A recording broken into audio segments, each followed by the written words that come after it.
उमेद अभियानाअंतर्गत सांगली जिल्ह्यात बचत गटांचं चांगलं काम सुरू आहे। जिल्ह्याची राज्यात ओळख ठरेल असं एखादं उत्पादन निर्माण करावं, त्याचं राज्यात ब्रँडिंग करू, तसेच महिला बचत गटांच्या उत्पादनासाठी जिल्हाधिकाऱ्यांकडून जागा घेऊन मॉल उभा करू अशी घोषणा पालकमंत्री चंद्रकांत पाटील यांनी केली आहे। पालकमंत्री पद स्वीकारल्यानंतर मंत्री चंद्रकांत पाटील यांनी आज प्रथमच जिल्हा परिषदेस भेट दिली आहे।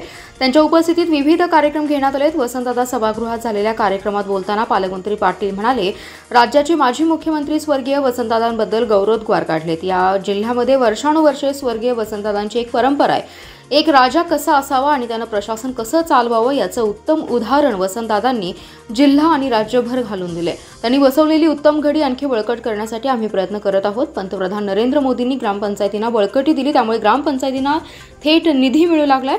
मात्र त्याचं संचालन जिल्हा परिषदेकडे राहिले। जिल्हा परिषद हा पंचायत राज्य व्यवस्थेतील महत्त्वाचा घटक आहे। सांगलीत उमेदचं काम चांगलं सुरू आहे। बचत गटांच्या महिलांना प्रशिक्षण, वस्तू तयार करण्यासाठी मदत, तसेच त्यांचं मार्केटिंग आणि या तिन्ही टप्प्यावर त्यांना सहकार्य केलं जाते। सांगली जिल्ह्याची ओळख बनेल असं एखादी उत्पादन महिला बचत गटांनी करावं। महिला बचत गटांनी निर्माण केलेल्या उत्पादनासाठी शहरात मॉल उभा करू, त्यासाठी जिल्हाधिकाऱ्यांकडून जागा घेऊ। या मॉलमध्ये महिला बचत गटांना त्यांच्या उत्पादन विक्रीसाठी 100 दिवस मोफत स्टॉल देऊ। जिल्ह्यातील सुमारे 1200 बचत गटांना या मॉलचा फायदा होईल असं आवाहन त्यांनी यावेळी केलंय।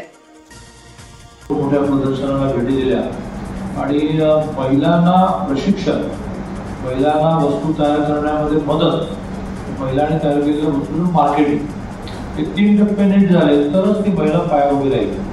तर त्या तिन्ही विषयामध्ये खूप चांगलं चाललेलं आहे। मी आज त्यांना सुचवलं जे खाली पण प्रॉडक्ट बघितले, प्रदर्शनात बघितले, फील्डमध्ये पण बघितले। मी त्यांना असं म्हटलं की याला खूप प्रोजेक्शन केलं पाहिजे, सोशल मीडिया वापरा, सगळ्यांमध्ये पोर्टल वापरा, एक तरी प्रॉडक्ट आपण जिल्ह्याचा असा ठरवू की ती आपली स्पेशालिटी झाली। त्या दोघी तिघी विचार करतील आणि जो प्रॉडक्ट ठरेल त्याचं प्रोडक्शन युनिट इथे करू, तालुका केंद्रात करू। तालुका केंद्रामध्ये समजा एक त्या प्रोडक्शनमध्ये फेज पूर्ण केली, जिल्हा केंद्रातल्या मोठ्या कारखान्यात आणायचं, इथे त्याचं फिनिशिंग, पॅकिंग, ब्रँडिंग करून मग मोठ्या प्रमाणात महाराष्ट्रामध्ये मार्केट कसं मिळण्याचा प्रयत्न करू।